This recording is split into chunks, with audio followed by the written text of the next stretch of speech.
Mbote Nabino, Baïbalandaka, Jos magazine d'actualité Nabino, où est Pesa Kabino, toujours d'informations. Et pour Nalilo, Oyazel Bosso Nabino Ezali, Michael Bilonda, la présentatrice, juste à côté de moi.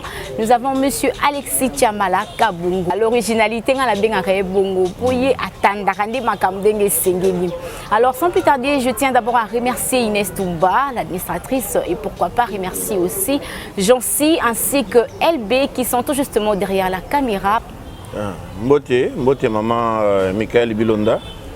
C'est pas na opportunité pour pesingai pour na ko kabola. Moi ndambo na zana ngona mutu na maele na ba téléspectateurs nyonso to ya émission oyo et puis na ba congolais nyonso to ba nationaliste nyonso to ba patriote nyonso to oyo ba lingimboka na biso surtout mingi des pères et des mères oyo fallait ba zo bokonze na mboka oyo na ba institution nyonso to ya malamu pour na ko kamba mboka na biso na kimia et puis na motema polele et puis na esprit nyonso to ya ki militantisme ya ki patriotisme nationalisme.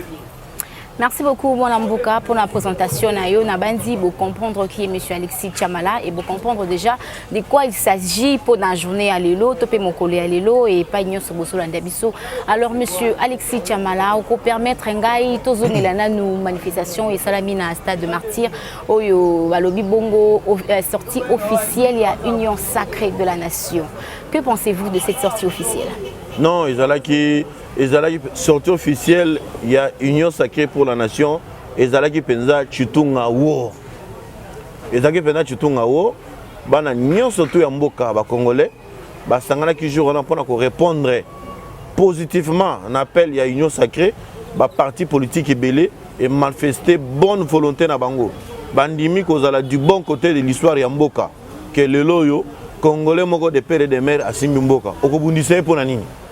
Moutasimi Mboka za na étranger te aza congolais de père et de mère. Raison pour laquelle bomonaki bana Mboka nyonso to ba mobilisaki ba yaki na stade de martyrs oyo irefulaki bato. Stade de martyrs et sans aki bato. Stade de martyrs place à revendre des alakité. Je crois bomonaki partout dans zela bambouteillage bisika mususu mitu kezo le kanate bato mususu ba ko kota na stade y compris moi-même je n'ai pas pu avoir l'accès à l'intérieur to suka ki libanda parce que bato na ko kota depuis 3h du matin jusqu'à déjà 9h ça de ces tonda ki libanda plein partout. Donc il n'y a rien à dire. Et là, c'est que Fatim Baloyo a le meilleur président élu à RDC. Et puis score na Kozala Moulaï et Kozala au-delà de 80%. Vraiment, merci Mingina Congolais surtout, des pères et des mères Bayaki. Je crois que vous allez bon film qui je pense que Maman Bilonda, bon mon a quitté batu ya Zolo Songe. Kuna na côté à ça des martyrs batazolo songe bazala yona te pona ko yaba masolo na bomona ki bangote bomona ki batuno surtout bazoli zaka ndenge makona wa biso nde tozaboye bayaki de père et de mère baki ko soutenir bongo ba oso za baloba bazaba congolais je crois que bomona ki bangote donc ezala ki mambo ya mboka bao bayaki te eza bao bazala li kopana étranger pona côté ka mboka. Donc comme on a déjà union sacrée en population ezo murmurer balobi oui bien sûr bolaxi biso ke bozali sanga bosali lisanga moko mais qu'est-ce que la population peut espérer de cette union au fait? Il va espérer et ça na bateau batikala ki na ngambo. O bazaki na ngamba union sacrée lelo bango nyo surtout bazokatisa. Je crois bomoni maman Ange Lukiana akatisi na mobali na ye ba na ngamba union sacrée. Bomoni ba Shio Kitundu. Bomoni ba Tundu Liongo, bomoni ba Boshab. Chers amis, na konsenga na ba Congolais to benga na bandeko na biso te. Politique eza na ba belé. Bozolanda. Donc mutu soka vandaki alobi mais finalement nazo bonisa Tshisekedi pona nini? So nazo bonisa Tshisekedi ezala kola ngai moko naza komi bundisa. Aza Congolais azo kamba mboka tolingi te guerre sila na mboka oyo ba étranger ba kotela ki biso ebele na ba institution ya mboka ozolanda mama alors bana mboka ba comprendre que non masolo siko esalami ke il faut biso surtout que na ngambu moko tozala unis et solidaires pour une cause commune mabeza wapi maman. Monsieur Alexis, face au Bela, on dirait vous en avez raison, tandis que la population sont en clarté. Oui, Tobo était bien sur le lisanga, mon pour prouver biso que ça ira. Tandis que quand on a lisanga, on a battu au bazo détruit population bazara na kati. Quand on a lisanga, on a battu au bazo la population, c'est pour population zolo que batouana bazo vivre pour na intérêt na bango. Donc dans le monde politique, Moutunion surtout donc en union sacrée, ils allaient pour la politique oyo chef de l'État à Pessi. Et ça pour bango so bazo na ligne de conduite. Il y a moi na mboka Félix Antoine Tshisekedi Tshilombo. Oya kotambola na ligne de conduite na été, il sera mis de côté. Et puis quand on s'attaque bango surtout bazo wana ona mutuna ya zo tchake azo pour na koza pouvoir. Est allié. Pouvoir paix, boy ba ki ba rachaka yango. barachaka yango pouvoir pe ça il y a quand le sur un plateau do ba ko servir yo ezali ligne de conduite ya chef de l'état ndé batuno so na kati union sacrée bakolanda ligne de conduite wana jusqu'à ce que makambo solo tambola malamu ba bazo un esprit ayebi ke na salaki na ngambu wana na bebisaki na population congolaise na yibaki na bebisaki mboka na ki lusuko kota na union sacrée pour na bebisa de plus. Je vous dis qu'il n'aura pas la place dans la population congolaise. D'ailleurs, vous allez voir dans l'élection, ils sont en cours, dans 2023, l'élection de Salema. Bon, on a beaucoup d'élus, au niveau national, même provincial, et belé, vous allez sanctionner la population. Donc, l'Union sacrée est dans la ligne de conduite pour moi, Mboka Félix Antoine Tshisekedi Tshilombo. Oya koboya kotama na ligne de conduite wana yemoka komona makambo na population et puis akomona o justice ko sala pa na ye. Je crois que lobi olandaki au moins na Sud Kivu ndenge bakangi ba directeur ya ba ANER ya ba DGM ya ba ebele wana oyo bazali ko sala magui ya ko lekisaka ba minéraux na kati ya ba pays na ba Rwanda na ba mboka ya ba voisin na ba miyibi o bazali ko détruire mboka na biso bo ndenge ba minéraux zo kende. Donc lelo bakangi bango no soyena bona Kinshasa wa pona ba samba justice ezalaka nango te ata bakangi balexi bango na procès puis après tout le monde justice ezali mais toye bakande ke soki bakangi mutu soki balobi ke note mutu na zali moyibi bakangi ye azali babengaka ye azoko bénéficier na présomption d'innocence lokola justice na kati makambute. C'est-à-dire que nous payons, aza condamné, aza na ba fait bazo relater au balobi ba reprocher wana. Il faut justice à la banquette nango. À cause de la banquette, ça peut na soka balobi ki note ba quitter parce que ba moni ki na ba biloko na ezala ki yangote. Mais le mal biso to comprendre kate yango na kolinga ke bato baza ba juriste o to sala na kati mboka na biso. Et sengali pe ba le gaming na ba télévision pour na ko expliquer ka bato ba yebaka. Ba émission ya droit. Congolais yebaka pe ba droit na ye. Bah expliquer à Batou que non soit par exemple bakangi mututel parce que bakangi par exemple par exemple netini bakangi Franck Diongo a violé qui mon amour à 12 ans aux Hollanda. Mais est-ce que réellement bakanga qui est à solo est-ce que basambisi est à Nengoana il faut qu'on mais peut-être toi koloba et quand on appelle le kuta et quand on appelle bakosele makambo aux Hollanda. Donc babilo nous sotona bilement nyo sotona jouaka et ça ka teke soki ba lobby bongo c'est que ça peut modèle na il faut justice à ça musa na na suka et ça peut na boba na makala boyebi ba to na prison. Bon, par là, je pense que Boyo qui va flasher les bisous, que tout le monde a rappelé information beaucoup plus lignée à droit pour nous comprendre ma justice. Tellement que la fan de ming, on a des flash, mais Bolandi Dengue, M. Alexis a expliqué bisous, tout ça qui a pressé à Kolobaka, justice exactement Nambo Canabiso. Non, la justice existe. Ici en République démocratique du Congo, la justice existe et puis et ça là comme ça comme il le faut. Il suffit juste Yakolanda, comment est-ce que procédure est évolué. Mais M. Alexis, au Tchépé moi 20 heures moi trop concernant l'union sacrée pour permettre à pour Nazara Randewana. Mais tout le monde ici nani mutolobi zo la songe hein étranger au bobenga étranger katumbi aza déjà na mabele awa. Okoye bisabi sur le pourquoi za awa est-ce que ça pour affronter bino to peut pas la sabino que lo bosala ko na zelo roté. Ngatangi ko mamutute. Na lobika ka kenote batu ya zo lo songe bazala kité ba mona na kipété. Pour ceux qui sont congolais, samedi, on est le cas qui a les vénéfices qui masolo ya congolais 100% mais bamona na quitté. Aux Hollanda. Mais en ce qui concerne Mutozo tanga kombo wana nani olobina ni Soriano Katumbi. Ah, Soriano Katumbi. Wala ngate na lobby wana eza honorable. Bon, kombo wana bon, ngana ebité wala mbotu na ba tapé perdu na 2003, bato de ba bimisa ki ba document qui ko azaki na passeport italien, avec ko senga nationalité congolaise. Ba pesa na ba pesa ye carte ya résident ya RDC. Mais tala bolamu, motema malamu ya Félix Antoine Tshisekedi Tshilombo. Katumbi boyebi histoire ne malamu. Ba bengana ki Kabila bengana ki na mboka oyo, régime Kabila bengana kaye. Balobi ki aza congolais te. Ake ko tengana ke para na mboka na Zambie, pa mama na Zambie. Atreme na Zambie, azotala mboka bonanenga musika. Azolinga kota, babi na frontière okokota te parce que aux étrangers. Mais Kabila na motema ne nani Félix Antoine Tshisekedi Tshilombo na motema ne ya malamu ya mawa. Mwana bato aza chrétien. Azana na likamu na mutute. APC passeport atiki à côté na mboka. APCP na coalition to travailler ensemble FCC cash après FCC cash et Koufi bango batikali na niveau ya union sacrée. Bozo mona mambo salemaki atie ba kamikaze na kati ya gouvernement pour ba détruire misala oyo Félix Antoine Tshisekedi azosala pour gouvernement ba échouer après na suka mbongo ba ministre na ba yibi bazo pesa kaye à l'époque na kende akoma soki ningi. C'est pas un problème. Bango ba ye na mboka surtout dans le monde entier. L'opposition fait ça là. Tout ça la démocratie. Comme ça la marche, et ça légitime. constitution mboka na biso mutu autorisé yango so ba ko sala marche na bango problème ezate so pe ba ko sala promenade na bango nde ba mesa ko sala promenade nde ba tena Lubumbashi ko sala promenade problème ezate so ba ko sala promenade le 13 et ça on a problème té vous allez voir et là moko ba longa ko zana marche na ezate mais ba ito ko sala marche récemment on a mona ki matata pono akomi ko ameli pema lokola babenga ne lokola ligoro da kimi manga le mazo ko kotambola te. C'était une marche de voyous qu'on a ramassé par-ci par-là. Ma piste va 10 000 francs. Et puis, vous avez les images. Tant dans Zolo Baboye, Tchaka image, autant comme il y a 20 000 libanda, ils étaient au nombre de combien? Vous avez l'image, vous Tchaka. Vous balancez. Vous avez bateau de l'autre côté. Bateau, bazar la union sacrée. Et ça, bateau, bazar du bon côté. Il y a histoire, il y a Congo. Vous avez soutenu moi en Mboka pour que Rwanda va y Mboka. Bateau, ce marche à les 13 zones. Ce sont les gens qui ont vendu ces pays. C'est un groupe d'étrangers. On va travailler pour l'intérêt à l'étranger. Vous savez très bien. Et ça fait groupe à bateau, détruire Mboka Oyo. Yibi Mboka Mboka Oyo, lié à comme le Gola Soukaliko, aux alaki gouverneurs, au Bomi province, au Salé le côté, aux Iba Mboka surtout aux hommes étrangers, Namboka Tata, Namboka Mamanayo, au lieu ici, le local a Congo comme l'habitude, ce qu'on a contre le régime allé, ok, comme un opposant, au Baniko Finga, mon Konzamboka en place, de façon que. Ça a chance. Heureusement que les Congolais ont compris. Système de jeu en balo et c'est fini. Boye bien bien. Après ce exemple, au Monaki, Francis Kalombo na Katumbi, bakendaki na Rwanda. Na mémorial il y a génocide ya tout. Na mémorial les na Rwanda. Place au bacha ba crâne ya tout ça disant que non, massacre soit disant massacre ça na Rwanda il y a 800 personnes. Vous savez très bien. Mais biso et pas na biso ba Congolais to kufi au-delà il y a 10 millions de personnes.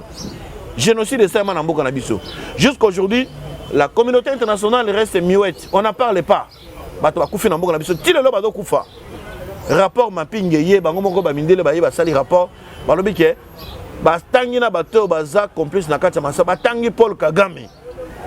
Il est complice avec nos frères congolais. Mais Tile Loyo. Bazo le Bela Yangote. Bakena Bokuna. Est-ce que pourquoi pas Balobate que notre ça la paix mémorial Namboka Nabiso? Pour la bande de biso bakufa to ke na pas ko déposer la chef de faire to kanisa bango to luka journée moko mémorial pour la bande de biso bakufa na guerre est wana katumbi atika lo sala ngote mandani Francis Kalomba yo tala ngote mais tala lelo Francis Kalomba ko motelingana bon moi nga dinosaure panzier na ba réseaux sociaux bazaka ka boinzala bazo sala politique ya nzala ya libumu. Ce sont des gens qui ne font pas la politique pour l'intérêt de la nation. Katumbi mongo atambo ngo zala ngondeli mbongo yibe kota obimisaka ekota ka société. C'est fini. L'union fait la force. Moi, je ne crois pas. Pondé Bazana, c'est possible que Ba espérer. Pondé Bazana, toujours la base na bango. Peu importe l'eau, Bazana base na bango, Bazana bateau, Bazo soutenir bango, oh Bazo espérer toujours na bango. Bien sûr que le quoi Boza comme en côté, c'est tout à fait normal que Boloba, que Katumbi, mais le même Katumbi est toujours ici. Bozo Bengana un petit donc il exerce les mêmes droits que tout Congo. Voilà. Bisous tous dans la démocratie, on a étouffé personne. Bah fini Moutouté, bah étouffé Moutouté. On laisse tout le monde libre. Il circule librement. Bazo les cachacs sur la télévision. Bazo finga Mokonza Boka, Bazo finga Premier ministre, Bazo finga membre du gouvernement. Bazo là dans très bien dans les médias. On a arrêté personne. Les lois Katumbi ninga zana soka dans opposant na Rwanda. Nde Kagame sa bomaye. Na Rwanda ko finga Kagame te, ko critiquer te. Dès que tu oses dire le fait que un mal du gouvernement rwandais ou bien Kagame, on te tue le même jour. C'est connu de tout le monde. Kagame a opposant dans l'Afrique du Sud. Pourquoi la diplomatie il y a Rwanda en Afrique du Sud de Katana? Il a tué des opposants ou tout en Afrique du Sud, généraux, à Boma Bango. Il y a des relations avec Kata. Mais Bakou Misaka, un démocrate qui est au pouvoir aujourd'hui en RDC, Fatia a le pouvoir librement, Bazo Fingaye, Bazo Salao Balingi, les gens qui ont détruit ce pays. Je vous dis qu'ils seront sanctionnés. Personne n'a peur de Katumbi, même s'il est candidat président de la République et que ça est le côté. Mais Tolobi Boye, la RDC n'est pas une poubelle. RDC est allé dépotoir. Oyo Moutou, Akei, Tatane Yaza Rwandais, Maman Yaza Soki grec, Soki est là au Boyale, Ozatana Souchi mon côté à Congo. Après tu viens, tu te dis que non, je vais être président de la République démocratique du Congo. Maman, bah fonctionne surtout à ma casse, fonctionne surtout régalien, Tozo verrouillé Yango. Au niveau de la gouverneure à la Banque centrale, tu dois être des parents congolais. Au niveau de la ministre des Finances, ministre de la Défense, ministre de l'économie, premier ministre, le président du Sénat, président du Parlement, président de la République démocratique du Congo, chef d'état-major général, chef d'état-major adjoint. vous devez être des parents 100% congolais parce que ceux qui ont travaillé pour l'intérêt à Congo. Imaginez que le président de la République, Tata Azali grec, on s'en très bien. Maman Azali zambien, on s'en très bien. Et puis moi c'est Azali ceux qui burundais. Bon, les lois ceux qui sont aujourd'hui bitumba et salike, to bunana grec. Président de la République de Congo, Tata Azali, à quoi buna pour l'intérêt, il y a Grèce bien intérêt à RDC.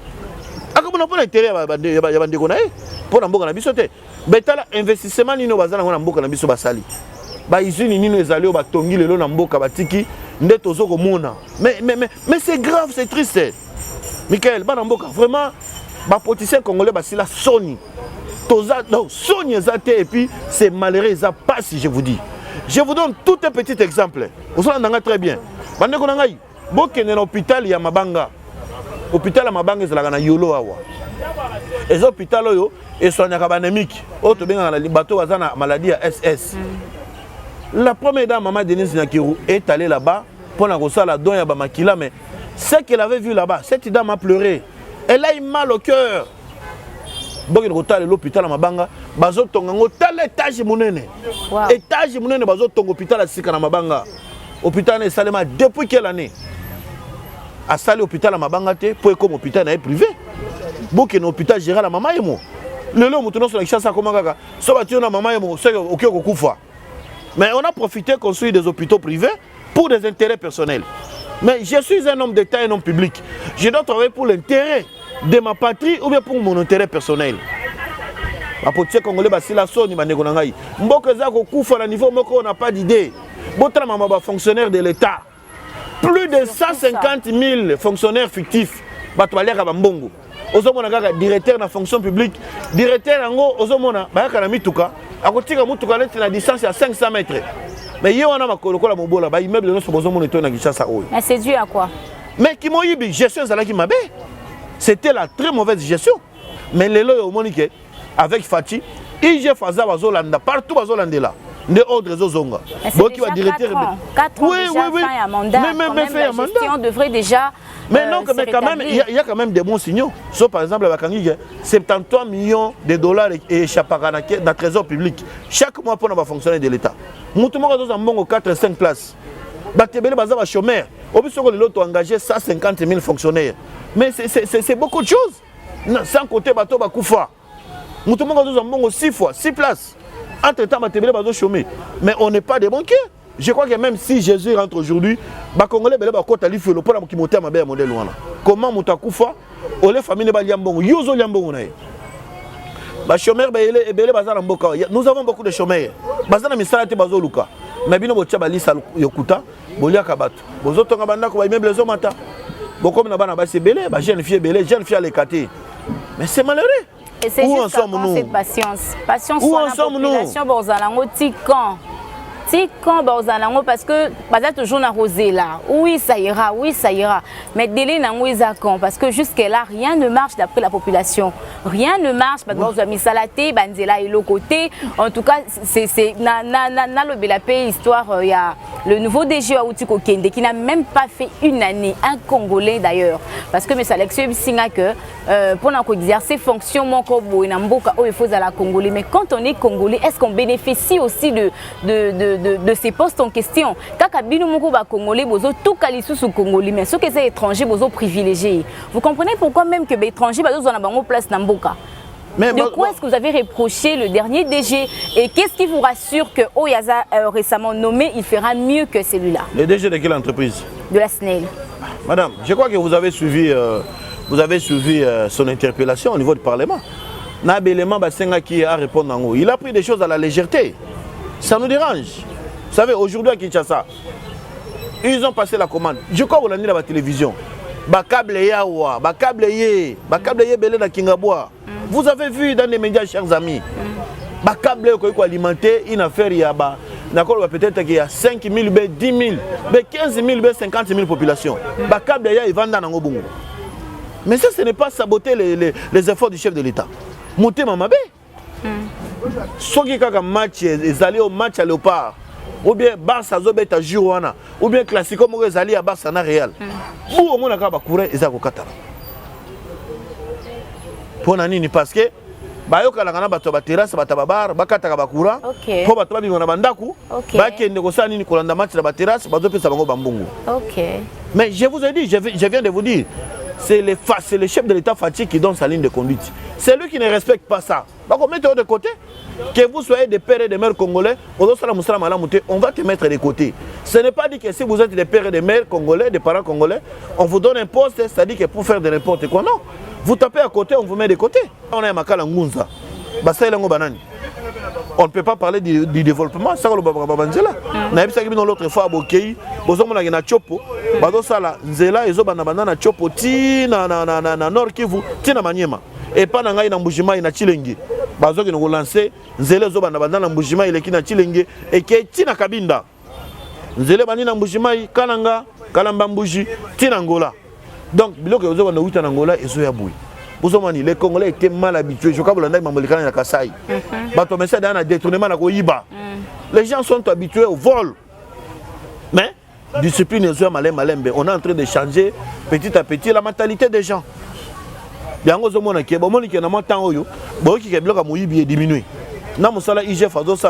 crois que Bolandi.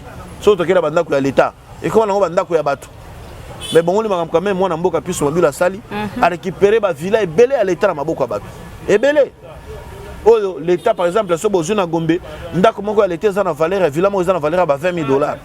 Mais bon, il y a 10 mois, bon, on a sur le compte à la caisse à l'État. N'a 10 mois, ils en ont combien? Ils en ont 200 000. Sur les attaques à 20 villas, pas mon à Gombe. Bon, l'État a perdu mon combien? Mais le lot, quand même, il a récupéré, l'État a récupéré beaucoup d'argent. Ils ont quand même la politique à mon amboka plus mobile. Bolani même na DGDA, na société d'habitude à douane, bon mon recette et matin ma casse goleka. Moi ba tio ba mi bezala qui on a ba verrouillé ngo système ba guichet unique quand même bon ngomo côté belé na mboka parce que économie à mboka na biso ndeko na ngai. Nous n'avons pas de Congolais millionnaires. Même ba bazokanga soi-disant oh c'est lui qui est le millionnaire congolais et le koni na sala na mboka. Et investissement ni na sala na mboka, aucun investissement sala na kata mboka.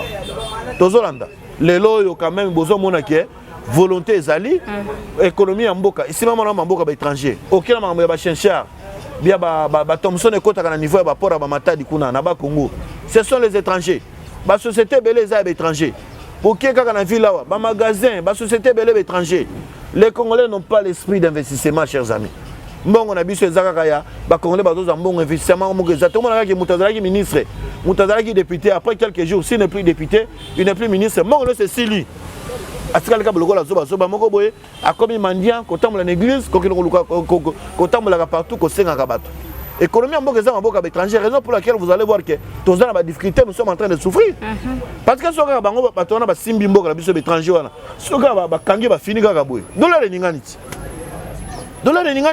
donc avec la politique de Fathi c'est qu'il avait dit on doit créer des millionnaires congolais on doit avoir l'esprit d'investissement même ngana zawa nazana ngana mbongo te mais na lobike nazana mandam na ngama bele nazana ferme mais nazo ko na pe biloko na ngai na ko na ba biloko na ngai soki ekei na teki na mongi la zuma bénéfice na bombi na zongi lisusu naza pe pa na ba 50 manutentionnaires soki na kobi na campagne na bengi bango ba yeto ke to sali mutazo gagner mo eloko na ye ngape nazo kende na mona ke malema tozo ke voler mais ba o bazana mbongo qu'est-ce qu'il faut avec cet argent là chers Congolais investissons dans notre pays toko na bilanga na mboka na biso bomoni na katanga kuna ndenge crise alimentaire et salami pour na semoule maïs ezate pourquoi to linko kona te to linga ko importer nyoso zo italibanda mais tozana mabele moko fertile mabele na biso eza riche nzamba pesi biso c'est quoi dossier Bukangalozo kenda wapi dossier Bukangalozo eza niveau justice dans les militaires et ma justice a procédure milai ils ont procédure milai le dossier doit continuer procès aussi là bokoyoka. Monsieur Alexis Chamala, permettez-moi un peu d'ouvrir un peu cette parenthèse pour les partis politiques. Tomoni, ba parti politique est comme on dirait ngou bananzela. OK, boya salisimo elokona, OK, boya salisimo elokona.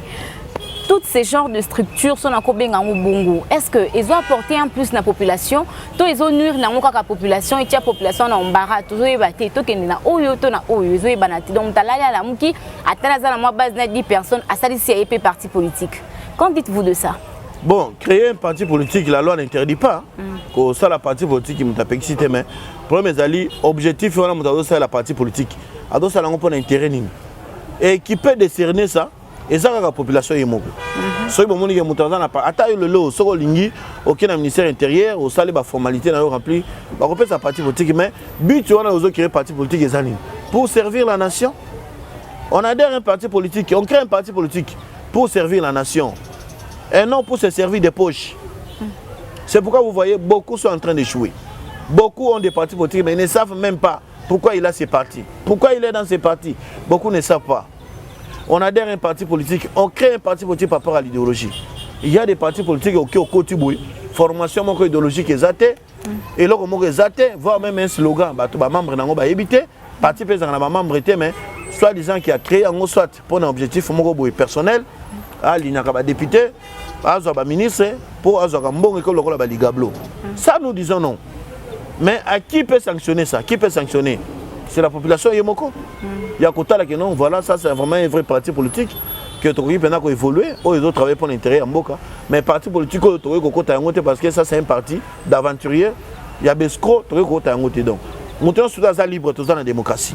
Donc il est interdit à personne de créer un parti, mais c'est à la population yemoko ya côté là, soit qu'on sanctionner, le parti politique au bazar, bit mongo ya molili ya mabe. Voilà. Pensez-vous qu'ici, j'ai bien dit s'il y aura élection cette année, est-ce que le président Fachi, c'est très sûr qu'il aura une majorité? Pour c'est la politique, c'est un formulaire par rapport au Tozomona. Mais en termes c'est un peu vrai envers Bisso. Est-ce que le président Fachi aura vraiment une majorité? Est-ce que depuis la plateforme politique et si on a déjà sorti officiel les modèles loin? Ils ont première fois histoire na mboka. Mutabeta ibabora bongo ezalaki fali. Fali a beti mais siko biso siko to beti fois 10 jours fali a betaki. Donc okoye ba kinote na biki après fati na mboka na minute après fati eza fali. Ozolanda. Donc majorité wana eza majorité moko absolue. Il n'y a rien à discuter. Ozolanda parce que soko ki en Équateur, bokolo banini. Moi na mboka Jean-Pierre Bemba yemoko a telemi wana les combattants. Pour te dire que na tango ya kala na mboka na biso ba vrai combattant bazaka en Équateur. Raison pour laquelle Fatia Azui Jean-Pierre Bemba atie wana lokola pas en expérience ya makambu ya kisoda ne ba tie wana. Bande na biso bangala batikala mona couranté. Moi na mboka Jean-Pierre Bemba lobi ba moni courant ba moni lotiliki. OK. OK na zongo poko na zongo na territoire ya zongo kati na République centrafricaine. Ba kezala kalisusu te. Bande na biso ba sufwaka. Mais lelo ba kezo katisa. Tomonaki PDG office de route Jano Kikangala na complicité avec l'impulsion du chef de l'État. Batindi 2 bacs na zongo. Ezo sale lo ba trafic, mitu kezo katisa, ba moto ezo katisa. Tozolanda. Na kasa ikuto ko de kasa ko lobata. OK na Maniema to sala asphaltage extrêmement banzela minene. Projet à 145 hectares. Le logo qui na ba territoire nyo soto ko kuta mbongo ebimi kende le lata na Beni. Okuta bazoto nga école, bazoto nga hôpital. Bazotonga ba bâtiment administratif ko abriter ba service à l'État. Si vous allez dans nos frontières, vous allez voir na Sud Kivu mona ki inauguration en frontière ndenge salemaki. Tozolanda. So ki na nord na Sud Kivu. Trafic ezo salema lisusu te ndenge zalaki ya ba trafic illicite ya ba minerais na biso nezo kota na Rwanda. Ezo kota lisusu te. Ba soda rwandais ba komi na ben paiement, ba policier rwandais ba komi na ben paiement. Tozolanda. Lelo yo soldat rwandais za zambota likasu te, lelo yo zambota likasu. Ozolanda. Et puis boitu kolanda très bien momoni dans 2 jours Kagame makangi mitu kana biso ya ba marchandise ya ba privé o ezaki na mboka na ebima te ensuite taxe multiplié ngo fa 10. Oh. Ozolanda bobi pona nini? Mbongo ezaki ko yiba na minerais ezokota lisusu te. Ba minerais ezokota te. Yanga comme kolanda mituka asala ngo fa 10 et puis ba transporter pe ba lobimbo lokolo ezaboye to kota lisusu Rwanda te. Oyi ba Rwanda ba kosuka wapi? Ba vivanga na mboka na biso ba kosuka wapi? Tozolanda. OK na nini na soki na kei na bandundu. Bomoni abandeko na biso ya bandundu ba ndenge batele bango courant wana kakobola. Bandundu ayi beaucoup pour ba premier ministre na mboka oyo. Bandundu bazo ba président parlement. Totika lo mona eloko wana tia. Mais botala lelo yo ndenge makambo ezo salema na bandundu. Bozolanda. Soki tozui na babisike belé na toute étendue de république. Ba pont izali. Pour na kosala ta traverser ba pont sala makate ba moni office de route du gouvernement na biso congolais ba signer contrat na ba français. Macron ayaki abonaki contrat auto signé na République française ba fournir biso une affaire il y a plus de 200 ponts métalliques. Ba pont wana est déjà fabriqué en France. Donc ah oui, il est déjà commis et ça ka ba place boye ba poser. et tikala ko salema te na kati mboka na biso bolingi to lo bandenge ni économie congolaise dollar ezo grimper franc congolais au perdre valeur malem na dollar parce que l'économie congolaise n'est pas ezana kati ezana maboko ya ba congolais te ezana maboko ya étranger bandeko na ngai bozona na ngai très bien yango zo mona ke économie ezo basculer boye ezo simba vraiment bien te to sala ndenge nini mboka nyonso mboka c'est tekama na ngona ba étranger bolandia makambo zo sala na ba S na Rubaya 75-80% ya kolta mboka na biso ezakana onde ya Rwanda moko boye azwaka yango ezoke ne pas Kagame azala bandeko ne ba Rwanda ba travailler kana site wana azwi ba soldat Rwanda la ba tenir la police bango nde ba sala ka garde kuna en complicité na batamboka na biso liste eza mulai boki masolo wana maintenant les silité est-ce que vous avez déjà une nouvelle mesure pour na est tango mais ba nouvelle mesure bongo ya liboso nan mesure à liboso nan to basala ki mesure à liboso mais état de siège état de siège à côté gouverneur militaire bozolanda botie maire ya ville militaire ou policier balandani et comment qui a voté na Goma balongola général ya nani ya gouverneur à côté la commandement militaire té bon moni ndenge ba trafiquer et puis ba Rwanda wana balingi kako ba 8 na RCD wana o ba 8 na RCD 5 DPM 23 bango balingi batinda bango kaka na este papa bato bazolo songiana ba vous comprenez un peu vous comprenez ba morphologie wana bango basala bango to basala kaka na kati armée et puis na kati armée kaka na ba grade kaka ba officier supérieur militaire bozolanda baka donc bango na kati ba comédien na mboka oyo ya bato wana basati barerere wana na ba comédien na mboka na biso basati na musique ata moko boyebi basati na ba joueur basati bozolanda bozomona ke Fatia zo bunda omoni nga tie Kagame se trouve maintenant avec un goulot d'étranglement na Kingona Kagame zo ko suko kopé maté il se perd a comme ko sa ba déclaration moko à n'importe quel moment Kagame est en train de vivre sa fin yango wana bandeko na ngai ba congolais totalement comme c'est l'homme poto si mamoko na biso ceux qui to côté na ba venture ba kotambola les 13 bato Kagame bango wana bazana sous commandement ya Kagame na ba étranger ba occidentaux balinga bota biso mboka oyo donc on va na kaka bola lilo bola muki note chamala comme on a sous mutuno so comme on a fait comme on a air ezala na kati ngane tinaza chamala boy wo ba lobi comme na ngai komi chamara bango ndelo ko balimba sala biso ngo yo comme on a eza bilonda yo comme on a birora birora po bango ko prononcer LT bozanda yo ko Léopold comme Léopold comme Léopold biso sub comme barere yo ko ndima. Monsieur Alexis, merci beaucoup, merci Zaki Sengo mingi mais comme déjà na suka nalinga mingi kozala na epo a expliquer biso vraiment na bosolo hein apesa kapenza ba détail ndenge sengeli côté élection pour comprendre le konini o ya lobby où il y aura élection et le président Félix Antoine Tshisekedi aura la majorité et ça c'est sûr au moment na stade ezalaki na encore échantillon hein ezalaki nyo sauter mais échantillon c'est trop fort ça côté économie ya mboka pour comprendre ba autorité na biso ya mboka baza beaucoup plus na intérêt na bango moko or ceux qui va investir na mboka na bango moko vous verrez que tout allait bien en fait. La population est se retrouver parce que bah qu'on embaucher pe bah te belé, bah congolais belé, bah na misalate trop de personnes au chômer dans mboka et ce n'est pas une bonne chose. On donne plus beaucoup des avantages na étrangers que na biso moko ba na mboka. Monsieur Alexis a ebisi bisongo na polele mobimba na bo solo nyonso faut peto tiango na misala. À part yango to ke na est bino mo comprendre alobi nyonso moyibi wana alingi boye bakangi comme na mituka tout ça. En tout cas, ils ont lourd monté na sûreté ke bino bo comprendre. Détournement ya biloko ba soda.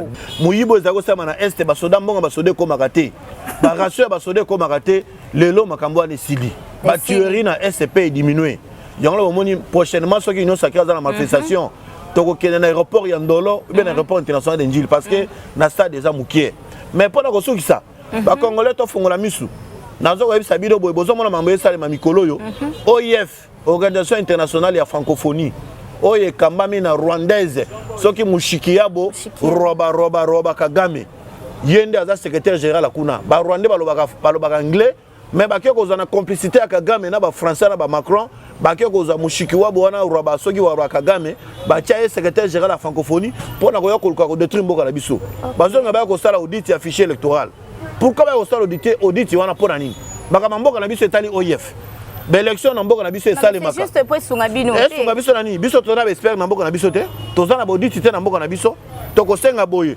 soki audit ya fichier électoral linge salema bato ya lamuka batinda bato na bango bato wana ya bazolo songi wana pe batinda pe ba représentant na bango biso pe tokotina bato na biso bakoya ba expert bakokota kuna. Vous savez ce qui va se passer?